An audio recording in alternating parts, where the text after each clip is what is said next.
आप सभी का स्वागत है मेरे YouTube चैनल पर। आज की वीडियो में हम प्रैक्टिकल सॉल्यूशन के ऊपर बात करने वाले हैं सिजोफेनिया और सिजोफेनिया के जैसे मेंटल डिसऑर्डर्स के बारे में।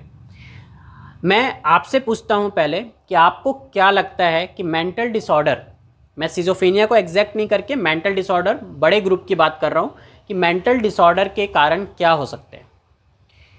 आप लिटरेचर्स को छोड़ दो, जितने भी जनरल्स हैं, जितने भी बुक्स हैं, एक बार के लिए उनको हम छोड़ देते हैं, उनको एक बार साइड रख देते हैं। हम अपने माइंड का यूज़ करके ये समझने की कोशिश करते हैं कि इनके पीछे का कारण क्या हो सकता है। आपको क्या लगता है? एक बच्चा जो हेल्दी पैदा हुआ, जिसमें कोई भी रोग नहीं है, उनके बॉडी में सब कुछ सही चल रहा है, नॉर्मल बच्चों की तरह चल रहा है, भूख लगता है तो वो बच्चा रोता है, टॉयलेट लगता है तो वो बच्चा रोता है, सब कुछ सही चल रहा है, धीरे धीरे करके वो ग्रो कर रहा है, बचपन में भी सब कुछ ठीक था, बड़े होते होते ऐसा क्या होता है उसके साथ कि उसके अंदर तरह तरह के मेंटल डिसऑर्डर्स आने लग जाते हैं। और ये बहुत है, लिस्ट जो है वो अनलिमिटेड है और ये बनती ही जा रही है, मतलब तरह तरह की बीमारियां बढ़ती ही जा रही है। ऐसा क्या हो रहा है ह्यूमैनिटी के साथ? ये जानवरों में ज़्यादा नहीं देखने को मिलते मेंटल डिसऑर्डर। इंसान ऐसा क्या गड़बड़ कर रहे हैं जिनकी वजह से मेंटल डिसऑर्डर्स बढ़ते जा रहे हैं? तो सबसे पहली बात तो ये है कि मेंटल डिसऑर्डर जो एक डिफरेंस है मेजर जानवरों में और हम में, थॉट्स के। मेंटल डिसऑर्डर होने के मेन कारण हैं थॉट्स। सिजोफेनिया में भी यही है, थॉट्स ही कारण है मेंटल डिसऑर्डर के, चाहे वो कोई भी मेंटल डिसऑर्डर हो। तो ये थॉट जो है, ये जो विचार हैं, ये क्या है? विचार क्यों हमारे मेंटल डिसऑर्डर के कारण बन जाते हैं? क्योंकि विचार जो हैं वो हमारे माइंड को अंदर ही अंदर सोचने पे, मतलब कि वो एक ऐसे साइकिल को स्टार्ट कर देते हैं जिसे हमें रोकना नहीं आता।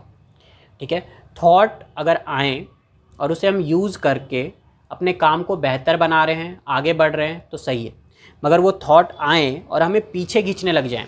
आप इमेजिन करो कि आपके पैरों पे जंजीर बांधते जा रहे लोहे के बड़े बड़े जंजीर, और उसके बाद आपको कोई कह रहा है दौड़ो, तो आप कैसे दौड़ोगे? थॉट्स उसी तरह के जंजीर हैं, वो वही समझ सकता है जो मेंटल डिसऑर्डर से गुजर रहा है। और मैं तो बोलूँगा कि हर एक इंसान मेंटल डिसऑर्डर से गुजर रहा है। कोई किसी ना किसी थॉट से फंसा हुआ ही है। मतलब हर कोई लोहे के जंजीर से फंसा हुआ है। कोई एक जंजीर से फंसा हुआ है, कोई 10 जंजीर से फंसा हुआ है, कोई करोड़ों जंजीर से फंसा हुआ है। जो जितने ज़्यादा जंजीरों से फंसा हुआ है उसके मेंटल डिसऑर्डर उतने ही ज़्यादा बाहर निकल के आ रहे हैं। तो इन जंजीरों से हम फ्री कैसे हो सकते हैं?